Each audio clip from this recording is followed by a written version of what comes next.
जिंदाबाद, हम सबका भाईचारा जिंदाबाद, हम सबका भाईचारा जिंदाबाद, मेहनत कश लोगों का भाईचारा जिंदाबाद, जिंदाबाद जिंदाबाद, इंकलाब जिंदाबाद, जिंदाबाद जिंदाबाद, साम्राज्यवाद पूंजीवाद मुर्दाबाद, मुर्दाबाद मुर्दाबाद, WTO WHO की सरकार मुर्दाबाद, मुर्दाबाद मुर्दाबाद, WTO WHO की गुलाम सरकार मुर्दाबाद, मुर्दाबाद मुर्दाबाद, इंकलाब जिंदाबाद, जिंदाबाद जिंदाबाद।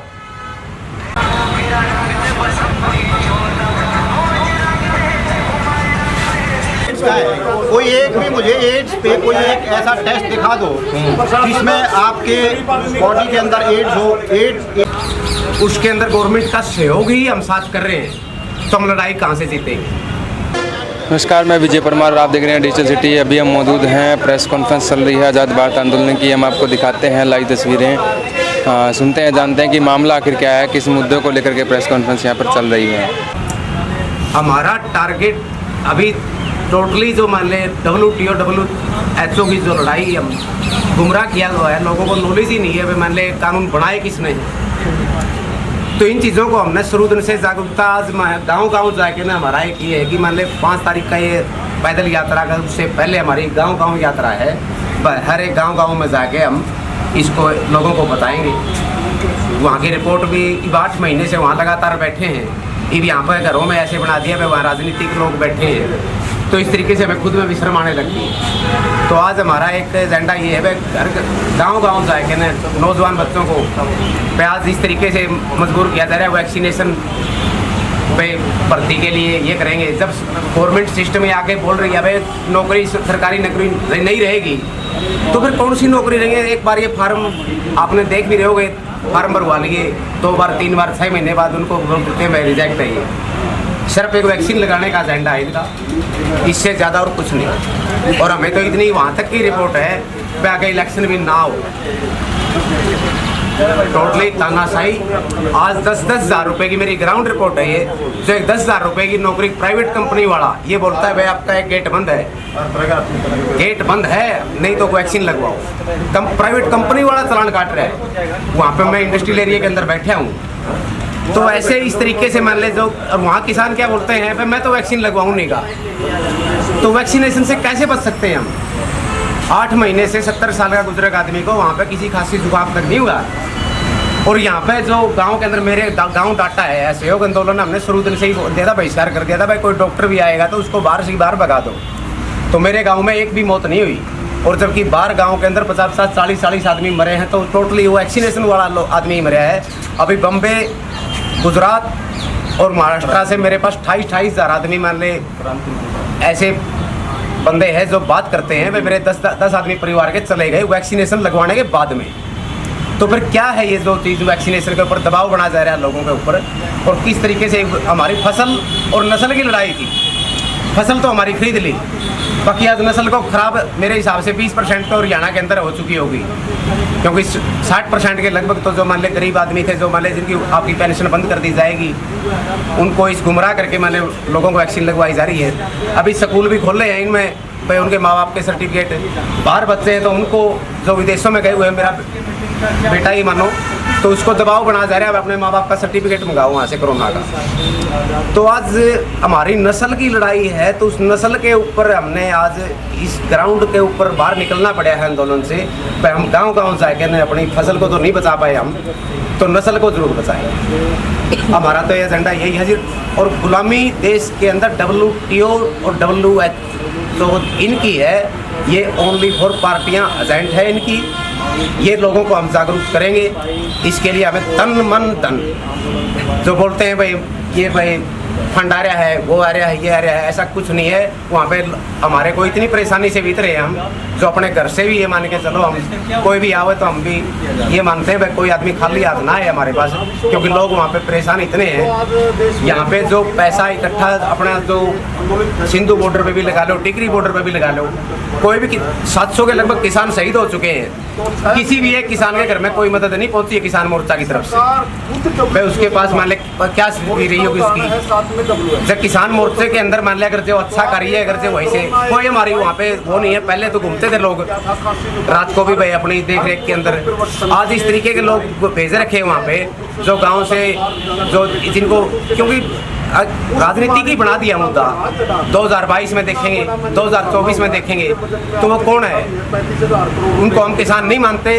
और वो ऐसे गलत आदमी जो हमारे इस आंदोलन में है वो बाहर हो जाए तो किसान की जीत निश्चित है और ज़्यादा टाइम नहीं लगता। आंदोलन की मीटिंग है और आपके चैनल के माध्यम से आपके दर्शकों में जितने भी नौजवान साथी हैं उनको हम एक संदेश देना चाहते हैं कि साथियों, 5 अगस्त को हमारा एक जो पैदल यात्रा का प्रोग्राम है, यहाँ से क्रांति सार के क्रांतिमान पार्क से संसद मार्च तक का है। तो जितने भी नौजवान साथी है वो ये वीडियो जितने भी सुन रहे हैं साथियों, आपसे एक, अगर देश को बचाना है, अगर देश को बचाना है, देश की प्रगति चाहते हो आप लोग, तो इस आंदोलन के साथ जुड़े और हमारी जो पैदल यात्रा है इसको मतलब बहुत एक कामयाबी के स्तर पे लेके जाएं। और जिस तरह देश को बचाने के लिए, जिस तरह भाई ने बताया कि WTO आप पहले के आंकड़े निकालोगे ना, हम किसानों को एक ही बात कहना चाहते हैं। कई भाइयों को जैसे भाई किसान है बड़े बड़े, इनको पता नहीं WTO, WHO, IMF और वर्ल्ड बैंक के बारे में। लेकिन 1994 में जब भारत ने WTO का जब साइन किया था, उसके बाद से किसान की 3 चीज होती है, यूरिया, DAP, डीजल, तीनों एक मुख्य चीज होती है जिनकी सबसे ज्यादा खपत होती है। 1994 के बाद इनमें इतनी वृद्धि हुई है कि आज किसान की हालत देखो, 100 रुपये तो डीजल के ये है, और DAP का कट्टा तो ये 2000 के मतलब कर दिया था। तो आज जो ये स्थिति है, किसान जो मर रहा है, देश का मजदूर वर्ग मर रहा है, ये जो विश्वव्यापी संस्थाएं, इनके कारण ही ये मजदूर वर्ग और किसान वर्ग आज मर रहा है। अगर देश को बचाना है तो इस WTO, WHO और जो भी वर्ल्ड बैंक के है, इनको भगाना पड़ेगा। और जिस तरह नेताजी सुभाष चंद्र बोस ने बात की थी कि आर्थिक क्रांति की जरूरत है, आज जो आर्थिक क्रांति की हम जो 5 अगस्त से हिसार से आर्थिक क्रांति की एक शुरुआत कर रहे हैं, तो एक हमारी तरफ से एक छोटी सी पहल है, हमारा फर्ज भी बनता है, क्योंकि हम इस देश के निवासी, हम इस देश के वासी हैं। इस देश के लिए 7,32,000 क्रांतिकारी ने अपना बलिदान दिया, तो उनके बलिदान को हम व्यर्थ नहीं जाने देंगे। ऐसे लोग जो विश्वव्यापी ये संस्थाएं हैं, ये बना करके हमारे जो देश के ऊपर राज कर रहे हैं, हमें इनसे हमारे देश को मुक्त कराना है, इनको हमारे देश से भगाना है। और जिस तरह भाई ने कहा कि WTO के बारे में कि 8 महीने से मोदी क्यों नहीं मान रहा, देश का प्रधानमंत्री क्यों नहीं मान रहा, हर जगह बंगाल हार गया, पंजाब में एंट्री नहीं है, हरियाणा के अंदर एंट्री नहीं है, उत्तराखंड में एंट्री नहीं है, यूपी में हर जगह विरोध हो रहा है और देश की में बहुत जगह विरोध होने लग रहे हैं, फिर भी नहीं मान रहा। तो कहीं ना कहीं ऊपर का दबाव है, और ऊपर का दबाव है वो WTO का ही दबाव है सरकार के ऊपर। और जिस तरह WTO की नीति है कि सुधार शब्द उसके अंदर है, किसानों के साथ, किसान साथियों को एक बात बताना चाहते हैं कि WTO के अंदर एक वर्ड है सुधार है। उस सुधार शब्द का मतलब ही यही है कि आप जो किसानों को सब्सिडी दी जा रही है, चाहे वह यूरिया पे, DAP पे, अन्य जो भी उनके संसाधन, उन पे जो सब्सिडी दी जा रही है वो सब्सिडी खत्म कर दो, और जितने भी ये जो खेती एग्रीकल्चर सेक्टर है इसको कॉर्पोरेट घरानों के हवाले कर दो। क्योंकि कोरोना के अंदर कोरोना का इन्होंने नाम लिया था, कोरोना के अंदर सरकार का एक तो दैनिक भास्कर की रिपोर्ट है कि 35,000 करोड़ का घोटाला है, एक 32,000 करोड़ का घोटाला, 2 घोटाले तो दैनिक भास्कर के ओन रिपोर्ट में छपे हैं। दूसरी बात है, कोरोना के अंदर जो एग्रीकल्चर सेक्टर है, इनकी जो एग्रीकल्चर सेक्टर की GDP है प्लस 3.4% है, बाकी माइनस में देश की जो GDP है वो माइनस 23.4% थी। तो जो ये भेड़िए बैठे हैं, जो पूंजीवादी लोग बैठे हैं, कॉर्पोरेट बैठे हैं, इनकी नजर इस एग्रीकल्चर सेक्टर के ऊपर पड़ चुकी है। तो हमें ये जो भेड़िए हैं, जो पूंजीवादी लोग हैं, कॉर्पोरेट ये जो घराने, इनको हमारे देश से भगाना है। और जो ये WTO, WHO जैसी संस्थाएं हैं, इनका हम पुरजोर विरोध करते हैं। और जितने भी जो किसान आंदोलन के अंदर है, जो भी नेता हो, चाहे वो कोई भी हो, जो राजनीतिक तरीके से जुड़ा आंदोलन के अंदर, उनसे हम निवेदन करते हैं या तो आप ये आंदोलन छोड़ के चले जाओ, क्योंकि आज आंदोलन के साथ लोगों की भावनाएं जुड़ चुकी है। नहीं, लोग आपको जूते मार मार के बजाएंगे, जूते मार मार के भगाएंगे। 1857 की क्रांति के अंदर यही हुआ था, आंदोलन आम लोगों का बन चुका था। वो अंग्रेजों को दिल्ली के अंदर सरेआम काटा गया था, हिसार के अंदर भी सरेआम काटा गया था। तो ये स्थिति नेताओं की होने वाली है। तो हम इनको खुले शब्दों में चेतावनी देना चाहते हैं, या तो सुधर जाओ। नहीं, आप ये बोलते नहीं नेता WTO, WHO के बारे में, विश्वव्यापी सबको बताया, एक भी नेता ऐसा नहीं है संयुक्त मोर्चा, किसान मोर्चे के अंदर, जिसको WTO के बारे में ना पता हो, सबको पता है। लेकिन डरते क्यों हो? ये लोग क्यों डरते हैं? किससे डरते हैं? ये सरकार का दबाव है, ऊपर का दबाव। वो दबाव तो बताए लोगों के, हम इस कारण हम नहीं बोल पा रहे। लेकिन जिस दिन मोर्चा बोलेगा WTO के बारे में, उस दिन हम मोर्चे का बिल्कुल खुले दिल से स्वागत भी करेंगे। और बिल्कुल हम सौहार्दपूर्ण से तरीके से हमारा जो आंदोलन चल रहा है, इसके अंदर पूर्ण रूप से हम भागीदार हैं और भागीदार रहें। मोर्चा के अंदर, कमेटी के अंदर भी, मीटिंगों में भी हूँ। और शुरू दिन से ही मैं 22 साल से मैं कोई राजनीतिक मेरे को वो नहीं, दादाजियों के मान लिया हमारे सुभाष चंद्र बोस के अंदर 2 शेर थे मेरे गांव से, तो उन्होंने उसी टाइम से शुरू से ही हमारा यही था भाई देश के अंदर बिला बेटे करेंसी हमारी नहीं है। जिस देश के अंदर आज पानी 20 रुपए की बोतल मिल रही है और हमारा अनाज 20 रुपए किलो नहीं है, तो संयुक्त किसान मोर्चा के अंदर ऐसे अच्छे लोग हैं, ऐसी बात नहीं है। उन अच्छे लोगों की बात को बाहर उसके अंदर कॉन्फ्रेंस में नहीं कहा जा रहा, उसके अंदर अच्छे विचार रखते हैं। शुरू दिन से बोला था भाई हमें एक दिन का खाना छोड़ सकते हैं हफ्ते के अंदर, पर लोगों के अंदर जाएगी भावना जाएगी भाई आज किसान खाना नहीं खाएंगे। दूसरे नंबर बात, बिजली बिल बंद, स्कूल बंद है तो फीस बंद क्यों नहीं? रामदेव जिसके ऊपर मान ले पूरा पाखंड बना रखा है कि रामदेव ये है रामदेव वो है, जो आज पूरे का पूरा जो एक मान ले घी के ऊपर इस चीज़ के ऊपर मान ले आज हमारा टोटली खान पान के ऊपर इतना एक वो बना रखा है खाद्य पदार्थ के अंदर, जिसके ऊपर मजाक बनाया जा रहा है इस इंडिया के अंदर, बिल्कुल पूरा जहर, जिसके अंदर हमारे आने वाली नस्ल के ऊपर ये किसी भी निकालो जो बीमार किया जा रहा है हमें गलत चीज़ों को दे के न, उसके अंदर भी हम किसान मोर्चा एक वो ताकत है, हम उस किसान मोर्चे के कहना चाहते हैं उन नेताओं को भी, अगर हमारे विचार सुने भी तो वहाँ से सिर्फ एक ही ऐलान करना है भाई हम ऑर्गेनिक करेंगे, कोई खाद माटी डालने ही नहीं गया, हमारा तो गूगल पे चले। और जिस 20-22 मंडी की बात करते हैं 1 लाख रुपए 1 केजी की सब्जी रखी है खारी बावली के अंदर, और जो हमारी धरती के अंदर पैदा होती है सिर्फ ऑर्गेनिक के अंदर ही हमारा ये है वह पूरे हरियाणा पंजाब के अंदर। जय जवान और जय किसान। यहाँ से हम स्टार्ट करेंगे। मेरा नाम महेंद्र सिंह जेवली है। उनका पालन करना सही माना जाता है, लेकिन जी नमस्कार करते हैं। नमस्कार सर, क्या मतलब उद्देश्य है आज की प्रेस कॉन्फ्रेंस का? जी आज का जो हमारा उद्देश्य है, जो सरकार WTO WHO वर्ल्ड बैंक का ये की जो गुलाम सरकार है, पूंजीवाद साम्राज्यवाद की जो गुलाम सरकार है, उन पूंजीवादी कॉरपोरेट घरानों की गुलामी छोड़कर देश की जनता की आवाज़ सुनी जाए। देश का अन्नदाता 8 महीने से आंदोलित है, फुटपाथ पर पड़ा हुआ है, और देश के अन्नदाता की आवाज़ सुनी जाए। और ये जो काले कानून बनाए हैं ये WTO के कहने पर बने हैं, और इसी के लिए हम आने वाली 5 अगस्त को यहाँ से चेतावनी प्रदर्शन करेंगे। पैदल मार्च का हमारा संसद की तरफ कूच है, ये आगे का हमारा कार्यक्रम है।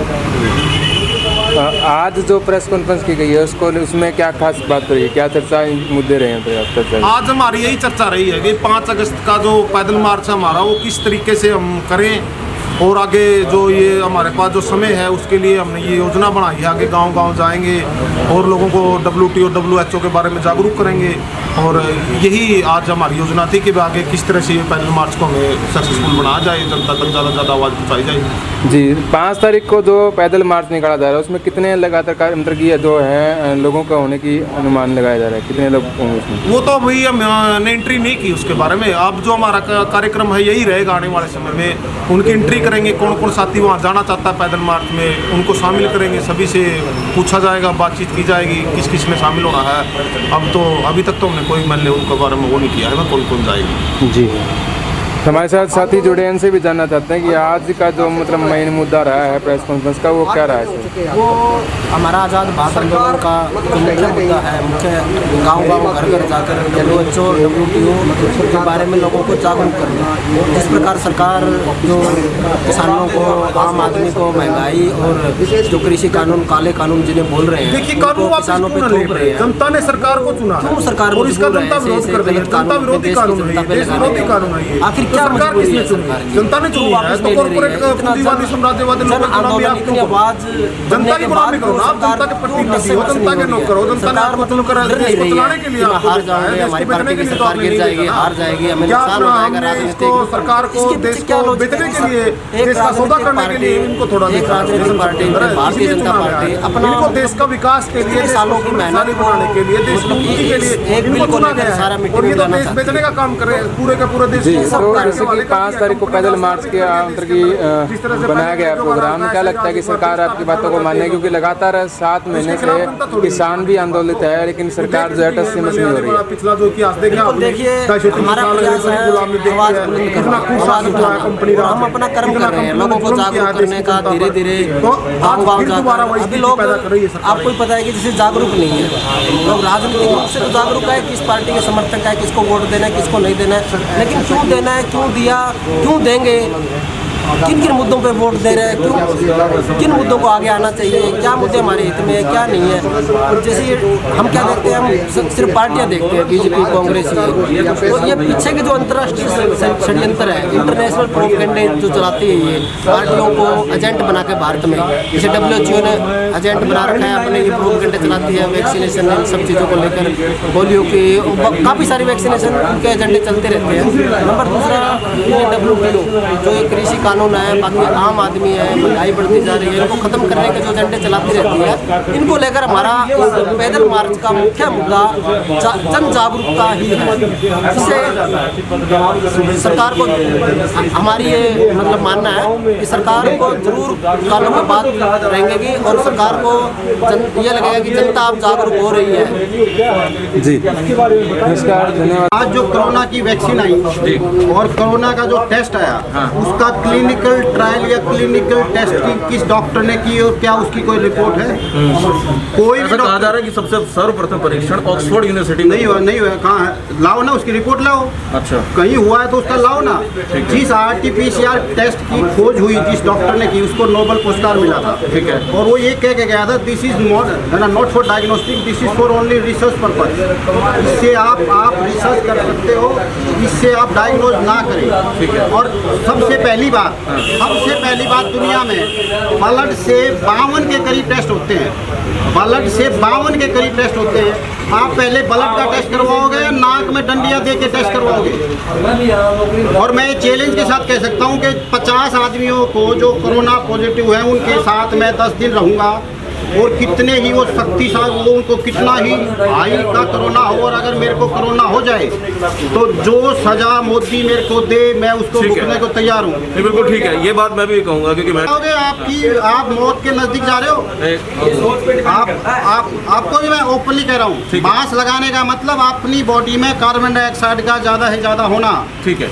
अच्छा, अब सवाल ये कि इतनी जो मौतें हो गई, हाँ, वेंटिलेटर पर मैंने लोगों को तड़पते हुए देखा, हाँ, और यही कहा कि कोरोना से मौत हुई है। हाँ। इतनी सारी मौतें हुई कैसे?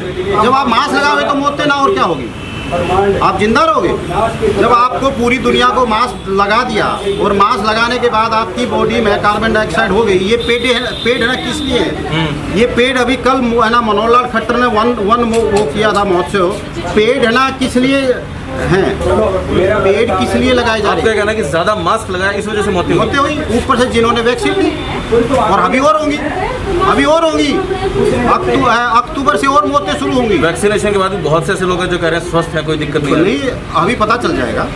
अभी पता चल जाएगा। जो जिस पोलियो पे बात कर रहे हैं, पोलियो में बंदर के लीवर के इसमें है ना, वो है बनती है पोलियो। आप मुझे बताओ, जो आदिवासी जो एरिया है दुनिया में, कहीं भी आदिवासी लोग हैं, वो तो वैक्सीन नहीं लेते।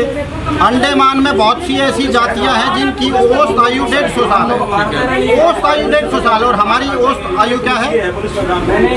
जैसे आपने बात की कि ये अमित डाका, गांव श्यामसुख, जिला हिसार। तो सबसे पहले तो आपके चैनल के माध्यम से हम आपके दर्शकों को एक बात बताना चाहते हैं कि आज आज़ाद भारत आंदोलन की एक मीटिंग हुई है, जिसमें सभी नौजवान साथी और बुजुर्ग भी है। हर तरह के जो लोग इन गुमराह करे हुए लोग हैं वो इस आंदोलन के अंदर जुड़े हुए हैं। जो इन सरकारों के गुमराह किए हुए हैं, जितने भी राजनीतिक जो भी हमारे दल इनके गुमराह किए हुए लोग हैं, या जो भी अलग अलग आंदोलन के द्वारा गुमराह करे हुए लोग हैं, वो इस आंदोलन में अपनी मतलब भूमिका निभा रहे हैं। तो 5 अगस्त को एक फैसला है कि 5 अगस्त को, पहले भी हमने ये बात लोगों को बता रहे हैं और आपके चैनल के माध्यम से एक बार और लोगों को अवगत कराना चाहते हैं कि 5 अगस्त को हिसार के क्रांतिमान पार्क से संसद के लिए पैदल मार्च किया जा रहा है। संसद के लिए पैदल यात्रा की जा रही है, क्योंकि साथियों अगर देश को बचाना है, अगर देश की प्रगति करनी है, तो ये WTO जैसी संस्थाएं हैं, जो ये विश्व व्यापार संगठन है, जो तीनों ये काले बिल लेके आया है, इसको हमारे देश से भगाना होगा, हमारे देश को इससे फ्री करना होगा। क्योंकि जितने भी ये कानून हैं, चाहे पहले के कानून हो, चाहे जितनी भी सब्सिडी ख़त्म करने की बात हो, चाहे डीजल और पेट्रोल के दाम बढ़ाने का काम हो, चाहे किसान के ऊपर एक कॉरपोरेट घरानों का एक कब्जा करवाने का काम हो, जितने भी इस तरह के जो ये मैटर है, ये सारे के सारे WTO के अंदर करे जा रहे हैं। क्योंकि 1995 से भारत लगातार WTO का सदस्य है, और 1994 से पहले के आप आंकड़े देखोगे तो 1994 से पहले ना तो हमारे अंदर देश के अंदर जो खेती थी वो जीरो बजट फार्मिंग थी। 1995 के बाद जो देश है उसके जो हमारी खेती का पैटर्न है ना, वो WTO ने बिल्कुल चेंज कर दिया।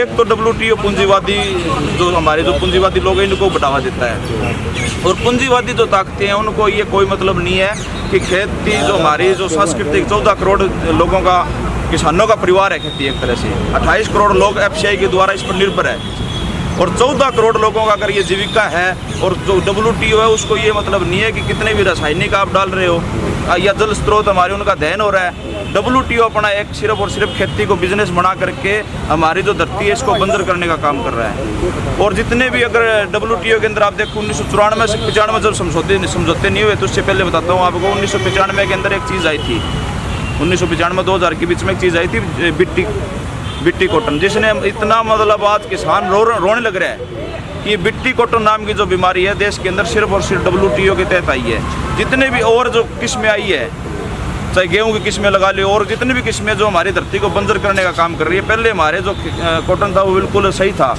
और हमारा जो कॉटन था उसका कपड़ा ये है कि पुराने टाइम में अंग्रेजों के लॉर्ड मैकाले की ये खुद की बात लिखी हुई है कि लॉर्ड मैकाले ने कहा था कि भारत के अंदर इतना सोना है, भारत का कपड़ा है वो सोने के बराबर टूटता है।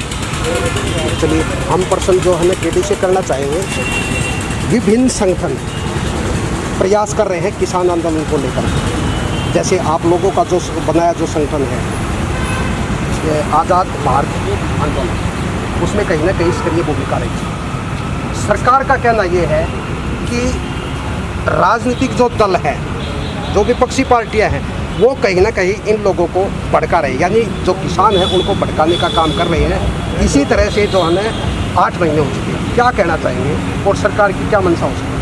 देखो, आज पूरे 8 महीने हो गए आंदोलन को। अगर सरकार विपक्ष अगर कहीं पे भड़का रहा है या कुछ सहयोग कर रहा है, लेकिन एक सोचने वाली बात है, कौन इंसान होगा अपना घर छोड़ के 8 महीने सड़कों पे रहें, बारिश के अंदर रहें, मच्छरों में रहें, सर्दी के अंदर रहे। कोई भी मतलब गरीब से गरीब और अमीर से अमीर हर वक्त अपने घर पे 2 टाइम खाना खाता है, लेकिन आज सरकार ने हमें इतना मजबूर कर दिया, हम सड़कों पे बैठकर खाना खा रहे हैं और इतनी मेहनत कर रहे हैं। और विपक्ष हो विपक्ष हो, इन दोनों का अपनी राजनीति के रोटियां सेकना काम होता है। आज विपक्ष है, कल वो विपक्ष में आ जाएंगे। ये एक दूसरे के लिए हमेशा बोलते रहेंगे और बोलते ही रहे हैं। अगर आज कांग्रेस हो तो कल बीजेपी बोलेगी, कल बीजेपी होगी तो कांग्रेस बोलेगी, लेकिन मर किसकी, आम किसान की है, दुकानदार की है, मजदूर की है। ये तो जैसे कि मोदी ने वादा किया 15-15 लाख खाते में आएंगे, किसानों का कर्जा माफ़ होगा, स्वामीनाथन रिपोर्ट लागू होगी, लेकिन आप खुद अपने मुद्दे भूल के ये 3 कृषि बिल खिलाफ ले आए हो किसानों की। कम से कम आपको सोचना चाहिए आपने क्या वादे किए थे, क्या करने। पहले पेट्रोल के लिए कहीं पे कपड़े निकाल देते थे, आज अब पेट्रोल भी 100 के पार हो चुका है। जैसे कि हरियाणा में अनिल विज, बराला साहब और कुछ नेता और थे, गेहूँ के लिए 2000 भाव के लिए कपड़े निकाल के प्रदर्शन करते थे, कहीं पे सिलेंडर उठा के प्रदर्शन करते थे, कहीं पे पेट्रोल उठा के प्रदर्शन करते। आज कहाँ पे गए वो? कोई भी नेता क्यों नहीं बोल रहा है अभी आज किसानों को क्या मिला है क्या नहीं मिला?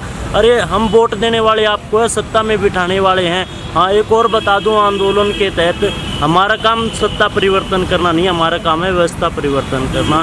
देश को भगत सिंह की भी सोच यही थी, भाई हमें अगर आज देश आज़ाद हो जाता तो बाद के अंदर ये नेता बनेंगे, मुख्यमंत्री बनेंगे, कोई प्रधानमंत्री, फिर हम गुलाम हो जाएंगे। किसान और मजदूर को तो उनका हक नहीं मिल पाए। वही हमारे साथ आज हो रहा है, जैसे कि भगत सिंह ने पहले भी बोला था, वही आज हमारे साथ बना हुआ। लगातार 8 महीने से तड़प कर जी रहे हैं। अमित जी, मेरा सवाल आपसे है। एक बात और मैं आपने पूछा कि जिस तरह विपक्ष भटका रहा है, तो एक बात है कि अगर विपक्ष के पास इतने लोग होते तो आज राहुल गांधी पप्पू क्यों को आता? वो प्रधानमंत्री होता राहुल गांधी आज रोका कि आप विपक्ष को क्रेडिट देते क्यों? विपक्ष को इतना मौका ही मत दो कि वो लोगों को भड़काने का काम करे। आप लोगों की मांग है, वो लोगों की मांग मानो। आप क्यों क्रेडिट देते हो आप विपक्ष को? खुद आप क्रेडिट लो ना। और जिस तरह के आज 8 महीनों के अंदर सरकार ने साजिश है, तो सरकार ने रची है। 26 नवंबर को जो पंजाब का किसान दिल्ली आ रहा था तो हरियाणा के मुख्यमंत्री ने सड़कें खोद दी थी। उसके बाद इन्होंने जिस तरह एक SYL का मुद्दा उठा लिया भड़काने के लिए, उसके बाद खालिस्तानी आतंकवादी पता नहीं क्या क्या और क्या। 26 जनवरी की घटना सबको पता ही है कि 26 जनवरी को मतलब जो घटना वो सरकार की पूर्ण रूप से साजिश थी। उसके बाद इन्होंने आंदोलन को एक जाट आंदोलन का रूप देना शुरू कर दिया था कि ये तो कुछ जाट बैठे हैं, बाकी तो इसमें है नहीं। फिर इन्होंने ये एक साजिश और रची है कि जिस तरह नेता ये अलग अलग जगह जा के अपना प्रोग्राम कर रहे हैं ताकि लोगों को भटकाने का काम करे। साजिश तो सरकार कर रही है ना, किसान तो अपना पूर्ण बैठे हैं बेचारे आराम से वहाँ। किसानों ने क्या किया है? कुछ नहीं किया। बदनाम करने की काम सरकार कर रही है। हर दिन देखिए आप बीजेपी के हर एक नेता का बयान आता है। सोनाली फोगाट जिसके पास कोई पद नहीं है, कुछ नहीं है, वो भी कहती है कि हाँ ये मतलब जो ये आड़ती बैठे हैं, कल का बयान है उसका।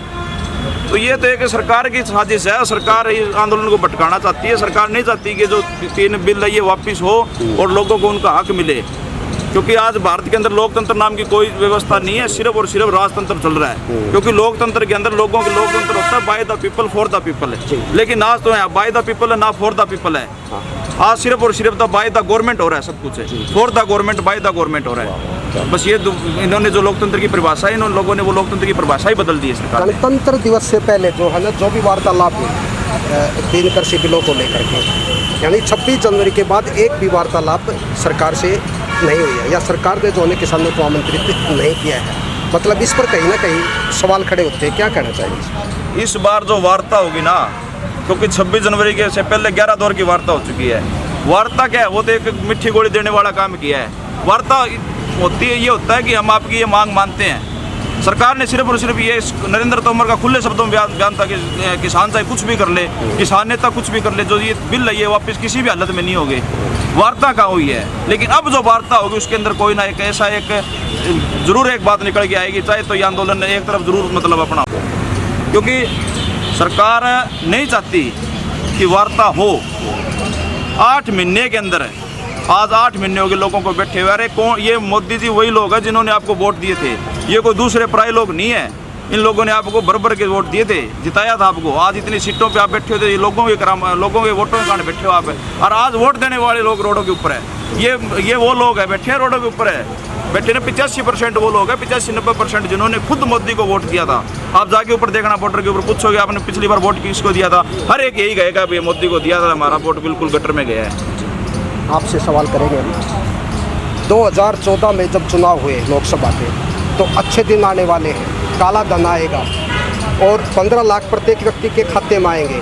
मतलब ये घोषणाएं करके जो है ना बीजेपी ने अपनी सरकार बनाई है, या हम ये कहेंगे सत्ता हथियाई है, इसमें कोई शक नहीं है। तो इस विषय में आप क्या कहना चाहेंगे? ये तो बीजेपी सरकार ने एक सत्ता ही हथियाई है। जैसे कि जो वादे किए आज भी देख लो, एक भी वादे पूरे नहीं किए। लेकिन ये जो 3 कृषि बिल इसीलिए लाए गए हैं, मतलब किसान अपने मुद्दों को भूलकर अलग इन बिलों के मुद्दों पे चला जाए। किसान आज मांग करता स्वामीनाथन रिपोर्ट की, आज किसान को मांग करनी पड़ रही है 3 कृषि बिलों के खिलाफ की। अगर किसान मांग करता आज 15 लाख रुपए खातों की, लेकिन 3 बिलों के खिलाफ मांग रहे। किसान है मांग करता आज कर्जा माफ़ी के, लेकिन मुद्दा सरकार ने कहीं अलग भटका दिया। लेकिन पता क्या है, कोई भी सरकार हो, कोई भी नेता हो, किसान को तो ऐसे ही मरना पड़ेगा। लगातार 8 महीने से बैठे हुए, हर एक का लड़ाई लड़ने का तरीका अलग है। आर पार की भी लड़ाई होगी किसी का, लेकिन आर पार का मतलब ये नहीं है मारो और मरो, लेकिन तरीका अलग अलग होगा। भगत सिंह का अलग था, चंद्रशेखर आज़ाद का अलग था, महात्मा गांधी जी का अलग था। सभी के अलग अलग तरीके हैं। बहुत सारे संगठन आंदोलन के अंदर जुड़े हैं, अलग अलग तरीके से अपना प्रयास कर रहे हैं। सरकार कैसी मैं तो ये बात बोल रहा हूँ, अगर किसानों के लिए बीजेपी सरकार स्वामीनाथन रिपोर्ट लागू कर दे और किसानों की जो मांग है 2 हफ्ते नहर का पानी और बहुत सी मांग अगर पूरी करें, हमें कोई दिक्कत नहीं है। हमेशा के लिए नरेंद्र मोदी प्रधानमंत्री रहे, हमें क्या प्रॉब्लम है? हमारे किसानों के मुद्दे पूरे हो रहे हैं, पूरे करो। हमें तो अपने सुख के लिए वोट देता है किसान भी, हमारा फ़ायदा हो कहीं ना कहीं, किसान मजदूर। लेकिन सरकार क्या करती है, वो मुद्दे से भटक के मतलब कहीं और पे मुद्दे भटका देती है। लेकिन मैं तो यही कहना चाहूँगा, सरकार कोई भी हो, लेकिन किसान अब जाग चुका है और सड़कों पे तो आपने ला ही दिया, लेकिन जीतेगा किसान, लड़ेगा किसान। जय जवान और जय किसान। सामाजिक कार्यकर्ता राजेश हिंदुस्तानी हमारे साथ में जुड़े हैं। 2014 से पहले जिन वादों को लेकर के सरकार सत्ता में आई थी, उस पर लेकर हम सवाल करेंगे। महंगाई, बेरोजगारी, गुंडागर्दी, भ्रष्टाचार, क्योंकि मेन समस्या यही 4 है। जब तक ये समस्याएं ख़त्म नहीं होगी, देश का विकास नहीं होगा, देश के लोगों का जो विकास है वो नहीं होगा। ठीक है, तो इस विषय में आप क्या कहना चाहेंगे सर? मेरा कहना ये है कि हम भी बड़ी खुशी से, मैं आपको अपना परिचय दे दूं, मैं राजेश हिंदुस्तानी 30 साल से सामाजिक कार्यकर्ता, किसी पार्टी संगठन का मेंबर नहीं, क्योंकि कईयों को हो जाता है भी कि पार्टी पुर्टी नहीं। मैं बेबाक और बेलाग और बेदाग अपने तरीके से देश की आवाज़ उठा रहा हूँ निरंतर।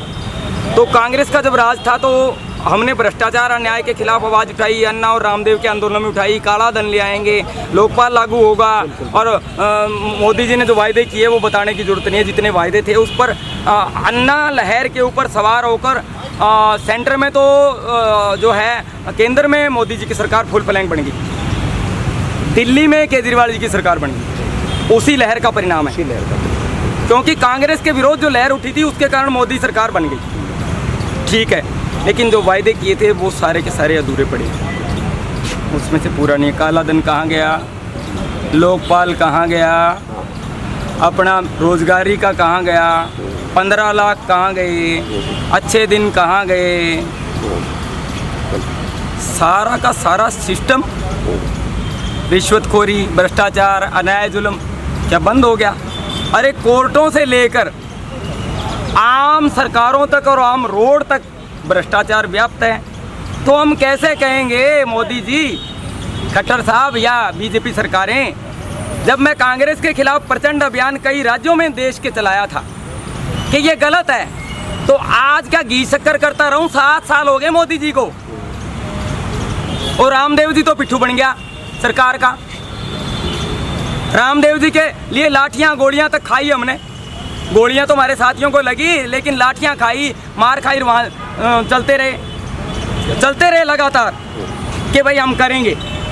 और अगर सरकार ने ये गलत रवैया अपना लिया, जन समर्थन के खिलाफ काम करने का, तानाशाही का, कि प्रचंड बहुमत दे दिया, जो जनता प्रचंड बहुमत देती है, अरे भाई उनको पूछो, मिनट में राजा मिनट में रंक। आप इतिहास है ये। राजीव गांधी जी की 415 सीटें आई थी इंदिरा लहर के चलते, इंदिरा जी की मौत के बाद, 5 साल के राज के बाद वो 210 रह गई। क्या तरीका भाई, आप भूल रहे हो सारी चीज। अरे मोदी जी जागिए, आपको एक देश प्रेमी जगा रहा है। अच्छे दिन के ऊपर एक बात और आपसे जानना चाहेंगे कि जो लक्ष्मीबाई चौक से जो महावीर शेडिंग की तरफ सड़क जाती है, जहाँ पेड़ भी काटे गए थे, जो कि ग्रीन बेल्ट के अंदर आते थे, सड़क वहाँ नहीं आई थी, लेकिन आज भी वहाँ देखने को मिल रहा है कि जो साइड में जो इंटरलॉक ईंटों के साथ जो ग्रीन बेल्ट बनाई गई थी, उसको भी पाड़ करके, उन सही ईंटों को पाड़ करके दोबारा से नई ईंटें लगाई जा रही है। मतलब कि अच्छे दिन जो है वो देखने को मिले सिर्फ 4 फुट तक, वो तकरीबन 8 से 10 फुट चौड़ाई है इंटरलॉक ईंटों की, लेकिन 4 फुट का एरिया पाड़ करके वहाँ दोबारा नई ईंटें बिछाई जा रही है। तो उसमें आप क्या कहना चाहेंगे उस मुद्दे को? मैं तो पहले से कह रहा हूँ, यही तो विकास है बीजेपी सरकार का, खट्टर सरकार का। ये विकास है, भ्रष्टाचार युक्त विकास है। विकास नाम के लोग रोए, कई बार कहते हमारा नाम बदनाम हो गया। विकास जो नाम के लड़के हैं, युवा हैं या लोग हैं, वो क्या हमारा नाम बदनाम कर दिया। विकास तो है, विकास हमने तो नाम, अरे विकास किस चीज़ का है? विकास है आपके साथियों का। वही अफसर जेबें भर रहे हैं, वही मंत्री भर रहे हैं, वही आपकी सरकार भर रही है, लुट रही पिट रही जनता है। आप हटा रहे हो उनको। आप जो 4 फुट का आप कह रहे हो, 4 फुट भी गलत है। इन्होंने तो 4 फुट का भी कोई नहीं कराया। अरे वही ईंटें उखाड़ने की क्या ज़रूरत है, जहाँ पहले से ईंटें हैं, पहले से ईंटें इंटरलॉकिंग लगी हुई है, फुटपाथ है, उसको उखाड़ के नहीं लगा दी। आप कह दिया विकास है, खर्चा लगा दिया, हमने विकास करा दिया। अच्छी सड़क को तोड़ दिया, कंक्रीट वाली को ईंटों वाली बिछा दी, ईंटों वाली को तोड़ के कंक्रीट वाला रिसाइकिल करके उसी में डाल देते हो दोबारा। अच्छी सड़कों को कंक्रीट आरसीसी को तोड़ के उसी को रिसाइकल करके उसमें थोड़ा मसाला लगा के ईंटें बना के आप डाल रहे हो, तो हो क्या रहा है भाई? ये क्या हो रहा है? ये विकास नहीं है, विनाश है। और कहते हैं आज मैं आपके मुद्दे पर एक बात और याद आ गई, बात आपको कह रहा हूँ, पेड़ बचाना, कहते हैं पौधे लगाओ, 15,000 लगेंगे, 1.5 लाख पौधे जिले में लगेंगे, और तूफान खड़ा कर दिया इन अफसरान नेताओं। तो रणबीर गंगवा जी मीटिंग में, गौतम सरदाना जी मेयर हिसार के, कमल गुप्ता जी विधायक हिसार के, डीसी साहिबा, कमिश्नर साहब और जजों तक ने पौधे लगाए। अरे कोई पेड़ बचाने आया कटते हुए आगे हिसार में? रानी लक्ष्मीबाई चौक से मलिक चौक तक पेड़ काट दिए सैकड़ों। आया कोई? अफसरों की कोठियां वहां पे, किसी अफसर ने कहा कि ये गलत काटे जा रहे हैं, कि गलत काटे जा रहे हैं? नहीं कहा।